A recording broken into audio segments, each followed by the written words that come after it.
మాయా నలుగురు వదినమ్మలు. దివ్య పొద్దున్నే లేచి అటూ ఇటూ చూసింది. పక్కన తన తల్లి కాంతం తప్ప ఎవ్వరూ లేరు. అసలు దీనికి నేను ఎన్నిసార్లు చెప్పినా కూడా వినదు. ప్రియా, ప్రియా, ఏం చేస్తున్నావు? దివ్య, ఏమైంది దివ్య, అలా అరుస్తున్నావు? ఏంటి, నేను అరుస్తున్నానా? నీకెన్నిసార్లు చెప్పాను నేను లేవగానే నా పక్కన బెడ్ కాఫీ ఉండాలని. మరి ఏది నా బెడ్ కాఫీ? ఓ అదా, వెనకాల నీ బెడ్ కాఫీ తీసుకొస్తుంది. వెనకాల బెడ్ కాఫీ తీసుకొస్తుందా? ఎవరు తీసుకొని వస్తున్నారు? కొంపదీసి కొత్తగా నువ్వు పని మనిషిని గాని పెట్టావా ఏంటి? అదేం లేదు మరదలా అని చెబుతూ ఉండగానే అచ్చం ప్రియాలాగే ఉండే ఇంకో ప్రియా దివ్యకి బెడ్ కాఫీ తీసుకునొచ్చి, మరదలా, ఇదిగో నీ బెడ్ కాఫీ అంది.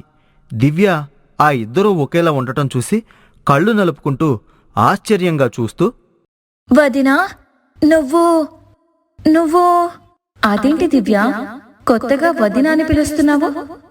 నీకు నన్ను అలా పిలవడం ఇష్టం లేదు కదా అంటూ ఉండగా దివ్య వెనకాల మూడో ప్రియా ఉండి, అవును, అసలు దీనికి ఎంత అహంకారము. వదినని పేరు పెట్టి పిలుస్తుంది. ఒక్కసారి కూడా వదినా అని పిలవడం నేను చూడలేదు అంది.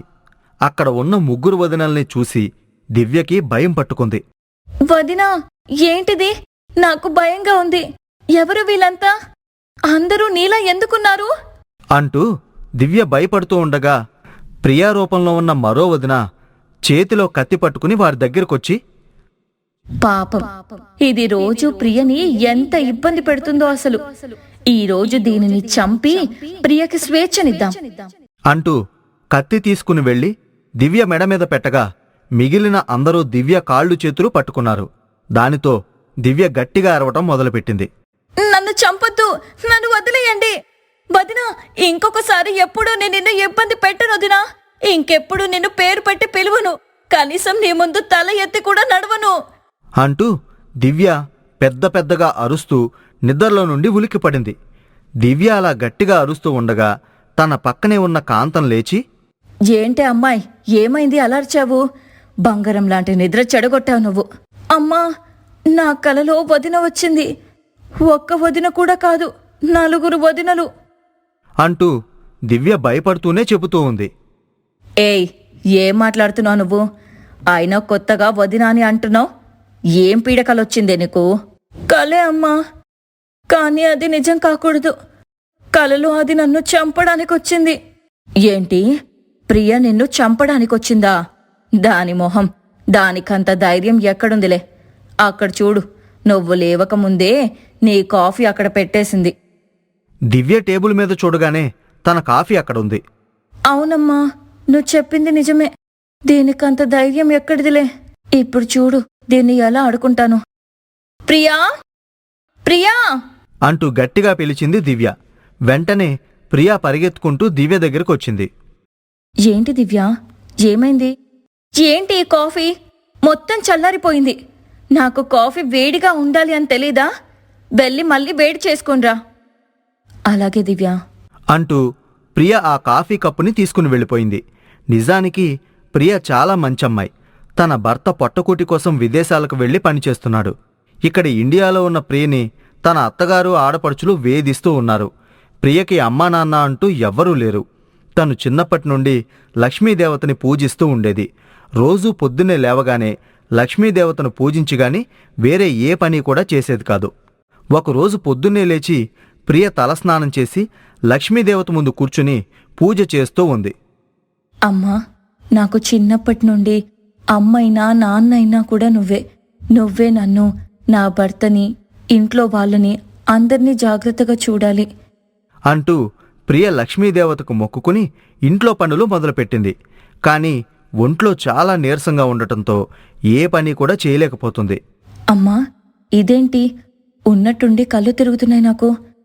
కొద్దిసేపు పడుకొని పనులు మొదలు పెడతాను అని అనుకుని ప్రియ వెళ్లి తన గదిలో పడుకుంది. కాని అలసట వల్ల ఆదమర్చి చాలాసేపు అలానే పడుకుంది. కొద్దిసేపటికి ఆడపడుచు దివ్య, అత్తగారు కాంతం ఇద్దరూ లేచి చూస్తే వారి ఎదురుగా కాఫీ లేదు. అమ్మా, చూసావా నీ కోడలు? దీనికి రోజురోజుకి భయం తగ్గిపోతుంది. ప్రియా, ప్రియా అంటూ ఎన్నిసార్లు పిలిచినా కూడా ప్రియ నిద్రలో ఉండటం వల్ల రాలేదు. ఏమైంది దీనికివాళ? దీని పని చెప్తాను చూడు. అంటూ అన్నీ ఎక్కడ పనులన్నీ అక్కడే ఉన్నాయి ఇది ఎక్కడి పనులు అక్కడే వదిలేసి ఏం చేస్తుంది? అంటూ దివ్య కాంతం ఇద్దరూ ప్రియ గదిలోకి వెళ్లి చూడగా ప్రియ చక్కగా పడుకుని ఉంది. ఇది పొద్దున్నే లేచి పని చేయకుండా కుంభకర్ణుడిలా నిద్రపోతుంది. చూడమ్మా ప్రియా అంటూ గట్టిగా అరిచింది. ప్రియ ఉలిక్కిపడి లేచి, దివ్య, ఏమైంది దివ్య? ఏమైందా? బయట చూసావా? బారెడు పొద్దెక్కింది, ఇంకా లేచి ఒక్క పని కూడా చేయలేదు. దివ్య, నాకీరోజు చాలా నీరసంగా ఉంది దివ్య, అందుకే లేవలేకపోయాను. నీకు నీరసంగా ఉంటే మేమేం చేయాలి? మాకు బాగా ఆకలిగా ఉంది. మేమలా బయటికి వెళ్ళేసి వచ్చేలోపు అన్ని పనులు అయిపోయి వంట కూడా రెడీగా ఉండాలి అని చెప్పి ఆడపడుచు దివ్య, అత్తగారు కాంతం ఇద్దరూ ఇంటి నుండి బయటికి వెళ్లారు. ప్రియకి లేచే ఓపిక కూడా లేక అలాగే పడుకుంది. అప్పుడు లక్ష్మీమాత తన శక్తితో నలుగురు మాయాప్రియలను సృష్టించి వారితో పని చేయిస్తూ ఉంది. కొద్దిసేపటికి దివ్య ఇంకా కాంతం ఇద్దరూ ఇంట్లోకొచ్చారు. ప్రియ హుషారుగా ఎదురెళ్ళి, అత్తయ్య, దివ్య రండి, మీకోసమే వేడివేడి భోజనం రెడీ చేసి పెట్టాను. అమ్మా, దీనికి ఆరోగ్యం బాగోలేదని చెప్పింది కదా, ఇప్పుడేంటి ఇంత హుషారుగా ఉంది? అంటూ దివ్య తినడానికి కూర్చోగా వంటగదిలో నుండి ఇంకో మాయప్రియ నీళ్లు తీసుకుని వచ్చి వారి ముందు పెట్టింది. ఒకే రూపంలో ఉన్న వారిని చూసి, అమ్మా, ఇది మళ్ళీ కల కాదు కదా? నీకూడా ఇద్దరూ ఒకేలాగా ఉన్నట్టుగా కనిపిస్తుందా? అవునే, ఒకసారి నన్ను గిల్లు. దివ్య కాంతంని గిల్లగా, అమ్మా, నొప్పి. అంటే మనం చూస్తున్నది నిజమేనే అంటూ భయపడుతూ ఉండగా ఇల్లు ఊడుస్తూ మరో ప్రియ వారికి కనిపించింది. అమ్మా, నాకు భయంగా ఉందే, దీనికేమైనా మంత్రశక్తులున్నాయా ఏంటి? అంటూ భయపడుతూ ఉండగా వారి ఎదురుగా ఉన్న ప్రియ వారిని చూసి, తినండి అత్తయ్య గారు. దివ్య, నువ్వు కూడా తిను అని అనగానే మరో మాట లేకుండా వారు తింటూ ఉన్నారు. ఎంత తిన్నా కూడా వారికి ఆకలి తీరటం లేదు. తింటూనే ఉన్నారు. అమ్మా, నేను తినడం ఆపేద్దామని అనుకున్నా కూడా నా చెయ్యి నా ఆధీనంలో ఉండకుండా నా నోట్లో ముద్దలు పెడుతూనే ఉంది. నా చెయ్యి కూడా అంతేనే అంటూ వారు భయంగా ప్రియను చూస్తూ తింటూ ఉన్నారు. చూడండి, ప్రియా నాకు కూతురు లాంటిది. ఇక నుండి మీరు నా కూతుర్ని కష్టపెట్టాలని చూసినా, తనని ఇబ్బంది పెట్టినా నేను మళ్ళీ వస్తాను. కానీ అప్పుడిలా మీకు కూర్చోబెట్టి భోజనం పెట్టను అంటూ చెప్పి ఆ మాయారూపాలన్నీ మాయమయ్యాయి. ఆ తర్వాత ప్రియ మెల్లగా లేచి హాల్లో నుండి వంటగదిలోకొచ్చి వారిని చూసి, అత్తయ్య, అయ్యో, మీరు వంట చేసుకున్నారా? నన్ను క్షమించండి, నాకు నీరసంగా ఉండి లేవలేకపోయాను అంటూ ప్రియ వంటగదిలోకి వెళ్తూ ఉండగా దివ్య, కాంతం ఇద్దరూ ప్రియ దగ్గరికి వెళ్ళి, వదినా, నీకెందుకు శ్రమ? మేమున్నాం కదా, నువ్వు వెళ్ళి రెస్ట్ తీసుకో. అవునమ్మా, ఇంట్లో ఇద్దరం ఆడవాళ్ళం ఉన్నాం కదా, ఒకరికొకరం సహాయం చేసుకుంటే తప్పేముందిలే, నువ్వెళ్ళమ్మా అంటూ ప్రియని పంపించి వారే పనులు చేస్తున్నారు. కాని ఉన్నపాటుగా వారిలో వచ్చిన ఆ మార్పును చూసి ప్రియ ఎంతో సంతోషించింది. ఇక అప్పటి నుండి ఆ తల్లి కూతుళ్ళు కోడలు ప్రియని ఒక్క మాట కూడా అనలేదు. అలా అమ్మవారు పంపిన మాయ వదినమ్మలు ఆ అత్త ఆడపడుచుల తిక్కను కుదిర్చారు. ఉడంపాడు అనే ఊళ్ళో మీనాక్షి అనే ఇల్లాలుంది. వాళ్ళ అత్తగారిది రైతు కుటుంబం కావటంతో ఆ ఇంటి ఆడవాళ్లైన వదిన మీనాక్షి, మరదలు పావని కూడా పొలం పనులు చేస్తూ ఉండేవారు. ఇంకా ఆ ఇంటి మగవాళ్ళిద్దరూ డబ్బు సంపాదన కోసం విదేశాలకు వెళ్లారు. నిజానికి మీనాక్షి కుటుంబం ఆర్థికంగా బాగా దెబ్బలు తిన్న కుటుంబం. తన మెట్టినింట్లో పూర్వీకులకి గట్టిగానే ఆస్తులుండేవి. కాని కాలక్రమంలో వీళ్లతరం వచ్చేసరికి వాళ్లకి మిగిలింది ఆ పొలం మాత్రమే. అది కూడా చాలా మంచి బిట్టు. చక్కగా రోడ్డుకు పక్కన 2 రోడ్లని కలుపుతూ కార్నర్లో ఉండే పొలం. అందుకే ఆ పొలం మీద ఆ ఊళ్ళో చాలామందికి కళ్ళున్నాయి. ఎలాగైనా ఆ కుటుంబం అనుభవిస్తున్న పేదరికాన్ని ఆసరా చేసుకుని ఆ పొలాన్ని కొట్టేయాలని చూస్తున్నారు. కాని వదినమ్మ ఆ ఇంటికి కోడలిగా వచ్చిన దగ్గర నుండి ఎవ్వరి పప్పులు ఉడకటం లేదు. కాని ఆ దురాశ పెద్ద మనుషులు మాత్రం ఏ చిన్న అవకాశం దొరికినా ఏదో ఒక మెలిక పెట్టి ఆ పొలం కొట్టేయాలని చూస్తున్నారు. వాళ్ళలో ఆ ఊరిలో పెద్ద మనిషి, కాస్త పలుకుబడి ఉన్న సింగయ్య అనే వడ్డీ వ్యాపారి ఉంటే, మరో పెద్ద మనిషి అంజన్న. ఆ ఇద్దరూ గోతికాడ నక్కల్లా ఆ పొలాన్ని ఎలాగైనా కొట్టేయాలని పోటాపోటీగా ఎదురుచూస్తున్నారు. ఒకరోజు సింగయ్య బావమరిది చుట్టంచూపుకి ఇంటికొచ్చి చక్కగా భోజనాలు అవి కానిచ్చుకొని ఆరుబయట తీరిగ్గా కూర్చుని ఊసుపోని కబుర్లు మొదలు పెడుతూ తన బావ సింగయ్యతో ఇలా అంటున్నాడు. ఏంటి సింగయ్య బావా, అసలేమాత్రం బ్యాక్గ్రౌండ్ లేనోళ్ల పొలాన్ని లాక్కోడానికి కూడా నీ అంతటోడంతలా ఆలోచించాలా చెప్పు? ఈ ఊరి పెద్ద మనుషుల్లోకెల్లా పెద్ద మనిషివి. నలుగురు దొంగ సాక్షుల్ని, ఏదో ఒక దొంగ పత్రాల్ని బుట్టించి ఆ పొలం మందే అని చెప్పి లాక్కోవచ్చు కదా. చూడు బామ్మర్ది, నువ్వు మరీ ఎక్కువ ఇష్టంగా ఆ పీతల కూరలు, పీతల వేపుళ్ళు తినడం మానేస్తే నయమేమోరా. ఆ పీతలు తిని నీ బుర్ర పీత బుర్రలాగా, ఎందుకు పనికిరాని తొర్రలాగా తయారైపోయింది. అదేటి బావా అంత మాట అనేసావు? లేకపోతే ఏంట్రా, ఆ మాత్రం వీలుంటే నేనా దొంగ పని చెయ్యలేనా? ఎవరని తెలియక అలా అంటున్నావు గాని ఆ పొలం ఆ కాంతం ముత్తాత పొలం. అది స్త్రీధనం కింద తెచ్చుకున్న పొలం. అది కూడా ఆ రోజుల్లో స్వాతంత్ర సమరంలో పాల్గొన్న వీరులకి బహుమతిగా ఆనాటి జమీందారిచ్చిన పొలం. ఈ కాంతం ముత్తాతకి అలా దక్కిందది. దానికి పక్కా డాక్యుమెంట్లుంటాయి. అంతేకాదు రోయ్, వాటిని ప్రత్యేకమైన పొలాలుగా ప్రభుత్వం ఒక రికార్డు కూడా మెయింటైన్ చేస్తుంది.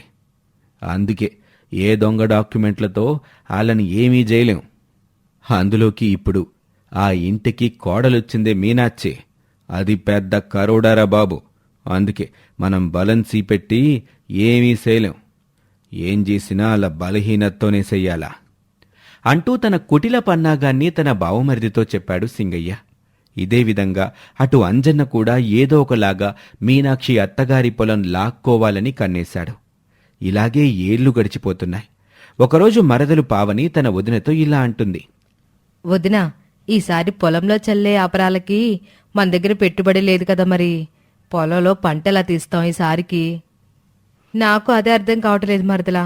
ఓ పని చేద్దామా, మనం మన పొలం మీద అప్పు తెచ్చి ఈ పంటకి పెట్టుబడి పెట్టుకుందామా? అమ్మో అప్పా, వద్దు దినా. ఇప్పటికే మన పొలం మనకి మిగలకూడదని చాలా ఏడుపులే ఉన్నాయి మన మీద. అట్లాంటిది ఇప్పుడు గనక అప్పు తీసుకుంటే మళ్ళీ ఇడిపించుకోగలమా? అసలే ఇది అమ్మ వాళ్ళ ముత్తాత జ్ఞాపకం కదా వదినా.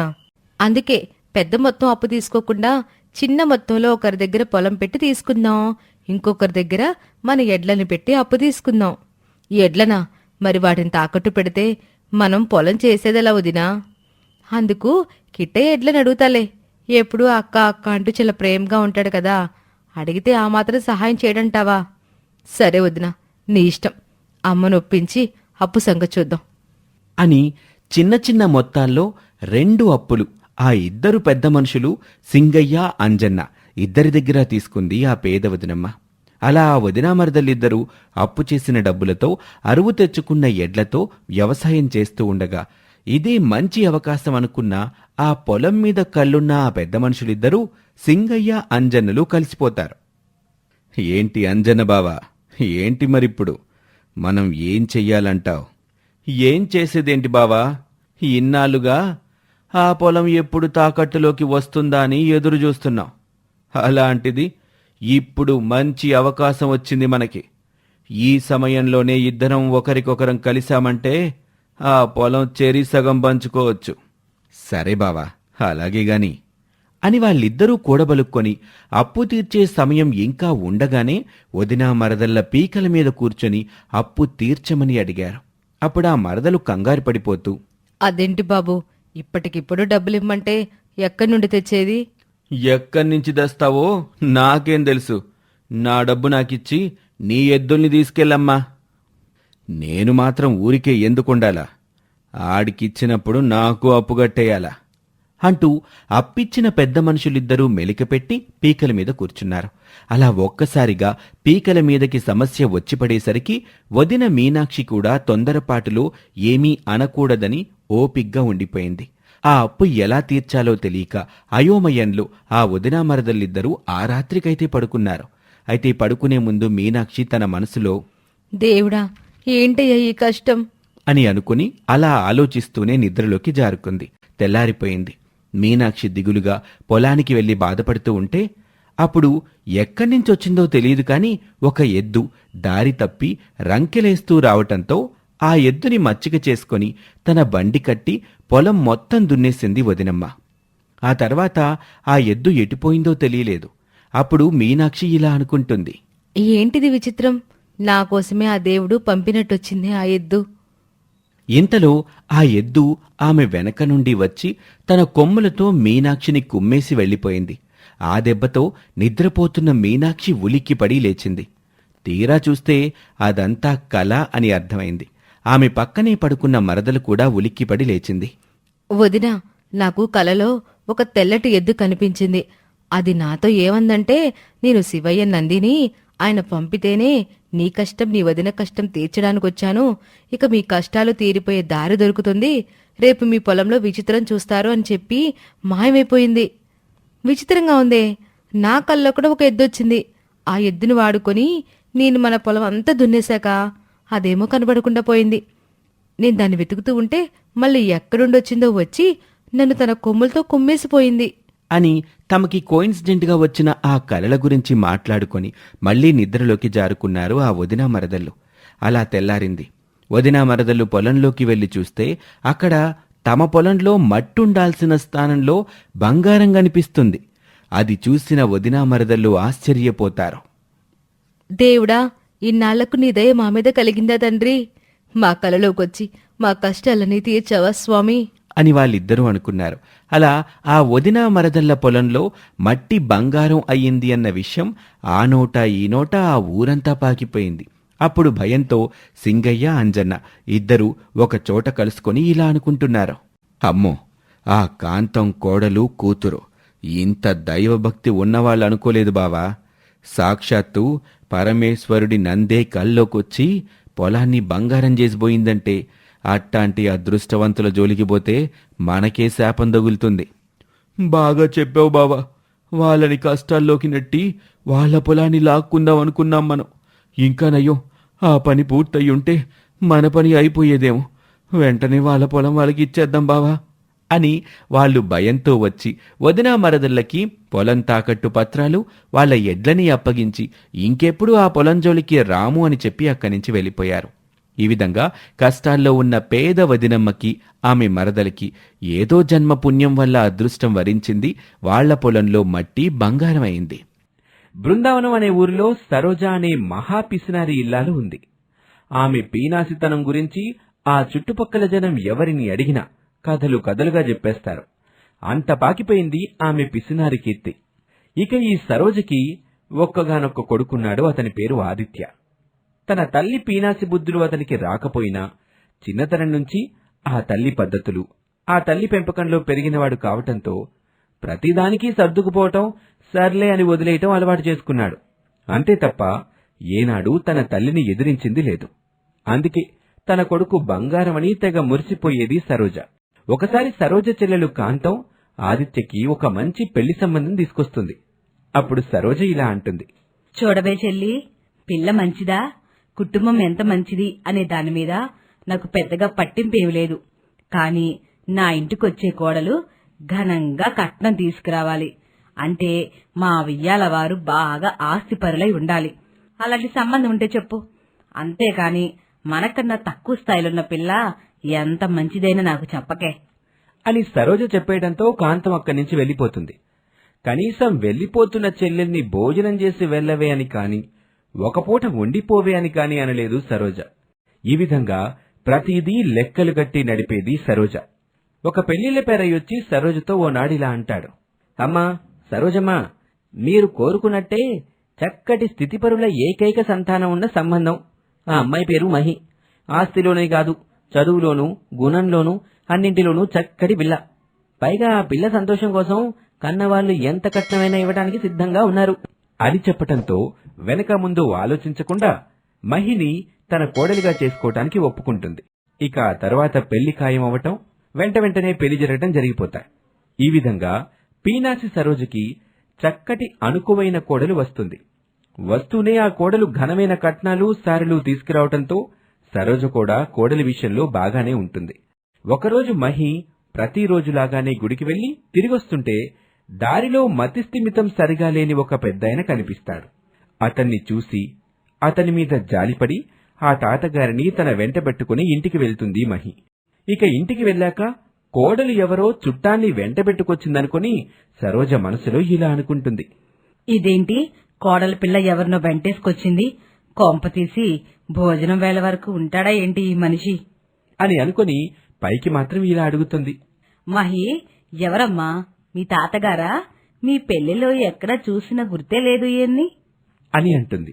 అప్పుడు ఆమె ఇలా బదిలిస్తుంది. అబ్బే లేదత్తయ్య, ఈయన మా బంధు కాదు. గుడి నుండి వస్తుంటే దారిలో కనిపించారు. పాపం ఏదో మానసిక సమస్య ఉన్నట్టుంది. అందుకే దారి తప్పిపోయినట్టున్నారు. చాలాసేపు వాళ్ళకు అప్పచెప్పాలని వాళ్ళ కోసం వెతికాను. కాని ఎక్కడ కనిపించకపోయేసరికి మన ఇంట్లో ఉంచుదామని తీసుకొచ్చాను అని కోడలు చెప్తుంది. అప్పుడు పిసినారి సరోజకి అరికాలిలో మంట నశనానికి ఎక్కేసి ఇలా అంటుంది. ఏంటి, ఇతగాడెవరో నీకు తెలీదా? దారిని పోయే దరిద్రాన్ని ఇంటికి తీసుకొచ్చి పెట్టి నా ఇల్లుని గుల్ల చేద్దామనుకుంటున్నావే? వెళ్లి ముందు ఆ మనిషిని తీసుకుని ఎక్కడి నుండి తెచ్చి అక్కడ వదిలేసి రాపో అని చెప్పి కోడలి మీద కేకలేస్తుంది. ఇంతలోనే కొడుకు ఆదిత్య వచ్చి విషయం ఏంటా అని ఆరా తీస్తాడు. సరోజ కోడలి మీద షికాయతు చేస్తూ విషయం మొత్తం చెప్తుంది. అప్పుడు ఆదిత్య తల్లితో ఇలా అంటాడు. చూడమ్మా, పాపం ఆయన ఎవరో ఏంటో, ఒక్కపూట మన ఇంట్లో ఉంటే తప్పే ఉంది చెప్పు. చూడ్డానికి పెద్దింటి వాళ్ళ ఉన్నాడు. వాళ్ళు ఇవాళో రేపో పేపర్లోనో టీవీల్లోనో ఆయన గురించి ఏదో ప్రకటన ఇస్తారుగా, అప్పుడు వాళ్ళకి అప్పగించొచ్చులేమ్మా. అంత దయలేకుండా మనం ఎందుకుండాలి అని కొడుకు కూడా భార్యకే వత్తాసి పలకడంతో ఆ పిసినారి అత్తగారు కోపంగా లోపలికి వెళ్లిపోతుంది. మహి మాత్రం ఆ మతిలేని పెద్దాయన్ని ఇంట్లోకి తీసుకెళ్లి కడుపు నిండా తిండి పెట్టి నిద్రబుచ్చుతుంది. ఇక అలా తెల్లారుతుంది. అయినా ఆ పెద్దాయన తరపున ఎవరూ రాలేదు. అలాని ఏ పేపర్లోనూ ప్రకటన లేదు. చూస్తూ ఉండగానే ఆ పెద్దాయన ఆ పిసినారి ఇంటికొచ్చి 2 రోజులైపోతుంది. ఈ 2 రోజులుగా మహి మాత్రం ఆ పెద్దాయన మీద జాలితో ఆయన్ని సొంత మనిషిలా అనుకుని సేవలు చేస్తూ ఉంటుంది. ఇంతలోని అత్తగారొచ్చి ఇలా అంటుంది. ఏమే, నా కొడుకుని నీ వైపు తిప్పేసుకుని ఆ ముసలోడు ఇక్కడ ఉండడానికి వత్తాసి ఇప్పించుకున్నావు. పోనీలే, ఒకపూటే కదా అని అనుకుని వదిలేస్తే ఇప్పుడు 2 రోజులైపోయింది. ఇంట్లో పెట్టుకుని తయారుగా తిండి పెట్టడానికి ఇక్కడ ఎవడికి జమీన్లు లేవు. అయినా నువ్విచ్చిన కట్నం డబ్బులు నీకు మాత్రమే తిండి పెట్టడానికి, ఇలా ఊరందరికీ సంతర్పణలు చేయడానికి కాదు. అందుకే చెబుతున్నా, ఆ ముసలాడు ఇంకొక క్షణం కూడా ఇక్కడ నా ఇంట్లో ఉండడానికి వీల్లేదు. నీకు వాడే కావాలంటే నువ్వు కూడా వాడితో పాటే పో అని కోడలు అనే ఆలోచన కూడా లేకుండా మహిని ఆ మతిలేని ముసలాయన్ని ఇంట్లో నుంచి గెంటేస్తుంది అత్తగారు. సరిగ్గా మహి ఇంట్లో నుంచి వెళ్లిపోయే సమయానికి ఆదిత్య ఆఫీస్ నుంచి వస్తాడు. అతనికి విషయం అర్థమవుతుంది. అందుకే తల్లిని సముదాయించాలని చూస్తే కొడుకుతో కూడా చాలా కఠినంగానే మాట్లాడుతుంది. చూడరా, ఆ మాయలాడి నీకేదో మందు పెట్టినట్టుంది. అందుకే దాన్ని వెనకేసుకొస్తున్నావు. ఇప్పుడు చెప్తున్నాను విను. నీకు నీ పెళ్ళామే కావాలనుకుంటే చెప్పు. నువ్వు అది వాడు ఈ కొంపలోనే ఉండండి. నేనే బయటికి పోతా. లేదు తల్లి కావాలంటే నోరు మూసుకొని లోపలికి రా అని కొడుకుని ఇరకాటంలో పెట్టేస్తుంది పిసినారి సరోజ. అప్పుడు మహి ఇలా బదిలిస్తుంది. ఏవండి, కోడలొచ్చి కొడుకుని తల్లిని విడదీసిపోతుందనే మాట నాకొద్దు. ఆయన ఈ వయసులో అత్తయ్య ఎక్కడికని వెళ్తారు. అందుకే మీరు అత్తయ్య దగ్గరే ఉండండి. నేను ఈ తాతగారు బయటికి పోతాం అని చెప్పి ఆ ముసలాయిని తీసుకుని వెళ్లిపోతుంది కోడలు. అలా వెళ్లిన మహి ఒక ఇల్లు అద్దెకి తీసుకుని ఆ ముసలాయిన్ని తన సొంత తాతగారిలాగే చూసుకుంటూ ఏదో ఒక పని చేస్తూ ఆ ముసలాయినికి వైద్యం కూడా చేయిస్తుంది. ఇలా కొద్ది రోజులు గడుస్తాయి. పాపం ఆదిత్య దూరం నుంచే తన భార్య పడుతున్న కష్టాన్ని చూడటం తప్ప ఏమీ చేయలేకపోతాడు. ఇలాంటి పరిస్థితుల్లో ఒకరోజు ఆ ముసలాయనికి ఉన్న ఆరోగ్య సమస్య పోయి మామూలు మనిషి అయిపోతాడు. అప్పుడు మహితో ఇలా అంటాడు. చూడమ్మా, నేను నీ దగ్గర ఉన్నానేంటి? నా కొడుకులు కోడళ్ళు ఎక్కడా? లేదు తాతగారు, మతిస్థిమితం లేనివారుగా మీరు నాకు బయట కనిపించారు. అందుకే మీ వాళ్ళు వచ్చి తీసుకెళ్లే వరకు నేనే జాగ్రత్తగా చూసుకుందామనుకున్నాను అని మహి చెప్తుంది. ఇక దయగల పిల్ల మహి తనకు చేసిన సహాయానికి ఆ పెద్దాయన చాలా సంతోషిస్తాడు. తన కొడుకులకి ఫోన్ చేసి విషయం చెప్తాడు. ఆ తర్వాత పెద్ద కొడుకు వచ్చి మహిని కలుసుకుని ఆమెకి కృతజ్ఞతలు చెప్పుకుంటాడు.